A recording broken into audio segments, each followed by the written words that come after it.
जय श्री जगदम्बे। श्री शिव जी बोले, महादेवी, मेरे रुकने पर भी तुम मेरी बात नहीं सुन रही हो। दुर्बुद्धि व्यक्ति स्वयं निषिद्धाचरण करके दूसरे पर दोषारोपण करता है। दक्ष पुत्री, अब मैंने जान लिया कि तुम मेरे कहने में नहीं रह गई हो, अतः अपनी रुचि के अनुसार तुम कुछ भी करो। मेरी आज्ञा की प्रतीक्षा क्यों कर रही हो? श्री महादेव जी ने कहा।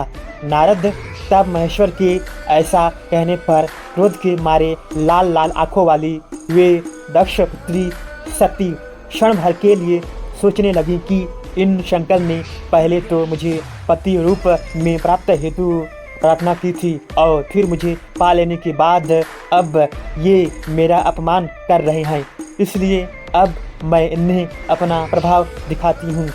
तदंतर उन भगवान शिव ने क्रोध से फड़कते हुए होठों वाली तथा कालाग्नि के समान नेत्रों वाली उन भगवती सती को देखकर अपने नेत्र बंद कर लिए।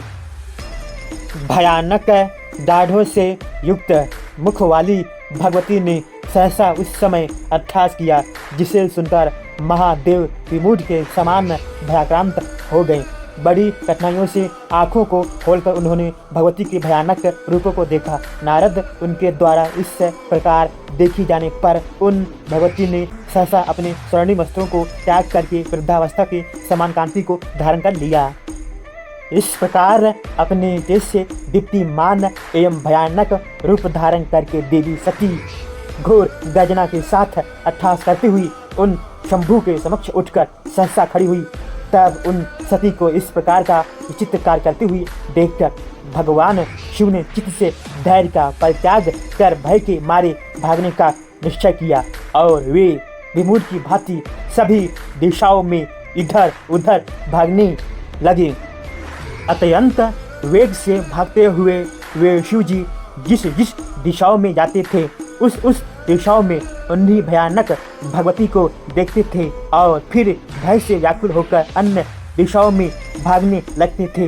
तब किसी भी दिशाओं को भय मुक्त न पाकर वे भगवान शिव अपनी आंखें बंद करके वहीं ठहर गए और इसके बाद जब उन्होंने अपनी आंखें खोली तब कमल के समान सुंदर मुख वाली हास्य युक्त मुख मंडल वाली दो उन्नत उरोजों वाली दिगंबर भयानक तथा विशाल नेत्रों वाली खुले हुए केशों वाली करोड़ों सूर्यों के समान तेज धारण करने वाली चार भुजाओं से युक्त तथा दक्षिण दिशा की ओर मुख करके स्थित श्यामा भगवती काली को अपने सामने स्थित देखा।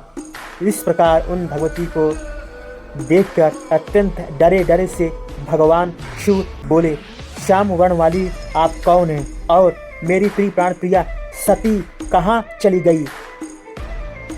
सती बोली, महादेव, क्या अपने सम्मुख स्थित मुझ सती को आप नहीं देख रहे हैं? काली, तारा, लोकेशी, कमला, भुवनेश्वरी, छिन्नमस्ता, षोडशी, त्रिपुर सुंदरी, बगलामुखी, धूमावती और मातंगी, इन देवियों के ये नाम हैं। शिव जी बोले, जगत का पालन करने वाली देवी, यदि आप मुझ पर अति प्रसन्न हैं तो इस देवी का क्या नाम है और उनकी क्या विशेषता है, यह सब आप मुझे अलग अलग बताइए। देव्युवाच, ये यम ते पुरतः कृष्णा सा काली भीमलोचना श्याम वर्णाचा या देवी स्वयं ऊर्ध्वम अवस्थिता सेयम तारा महाविद्या महाकाल स्वरूपिणी सवयेत रेयम या देवी विशिर साति भय प्रदा इयम देवी छिन्नमस्ता महाविद्या महामते वामे तवेयम या देवी सा शंभो भुवनेश्वरी पृष्ठ तस् तव या देवी बगला शत्रुशोधनी वहनी कोड़े तवेयम या विधवा रूप धारिणी सेयम धूमावती देवी महाविद्या महेश्वरी नैऋत्याम तव या देवी सेयम त्रिपुर सुंदरी वायो यत्ते महाविद्या सेयम मातंग कनका एशां ताम यम षोडशी देवी महाविद्या महेश्वरी अहम तु भैरवी भीमा शंभो माँ त्वं भयं कुरु एताः सर्वा प्रतिष्ठास्तु वर्तरियो बहुमूर्तिषु भक्त्या शंभ जताम नित्यं चतुर्वर्ग फलप्रदाः सर्वाभीष्टपदा यन्यः साधका नाम महेश्वर। देवी बोली, कृष्ण वर्णा तथा भयानक नेत्रों वाली ये जो देवी आपके सामने स्थित है वे भगवती काली है और जो ये श्याम वर्ण वाली देवी आपके ऊर्ध्व भाग में विराजमान है वे साक्षात महाकाल स्वरूपिणी महाविद्या तारा है। महामती आपके दाहिनी ओर ये जो भयदायिनी तथा मस्तक विहीन देवी विराजमान है, वे महाविद्या स्वरूपिणी भगवती छिन्नमस्ता है। शंभो आपके बाईं ओर ये जो देवी है, वे भगवती भुवनेश्वरी है। जो देवी आपके पीछे स्थित है, वे शत्रु नाशिनी भगवती बगला है।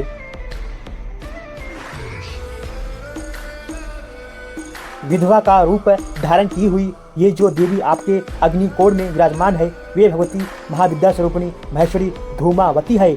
और आपके नैऋत्य कोण में ये जो देवी है, वे भगवती त्रिपुर सुंदरी है। आपके वायव्य कोण में जो देवी है, वे मातंग कन्या महाविद्या मातंगी है। और आपके ईशान कोण में जो देवी स्थित है, वे महाविद्या स्वरूपिणी महेश्वरी षोडशी है। मैं तो भयंकर रूप वाली भैरवी हूँ। शंभो आप भय मत कीजिए, ये सभी रूप भगवती के अन्य समस्त रूपों से उत्कृष्ट हो। महेश्वर, ये दिव्या नित्य भक्ति पूर्वक उपासना करने वाले साधक पुरुषों को चारों प्रकार के पुरुषार्थ, धर्म, अर्थ, काम और मोक्ष तथा समस्त वांछित फल प्रदान करती हैं।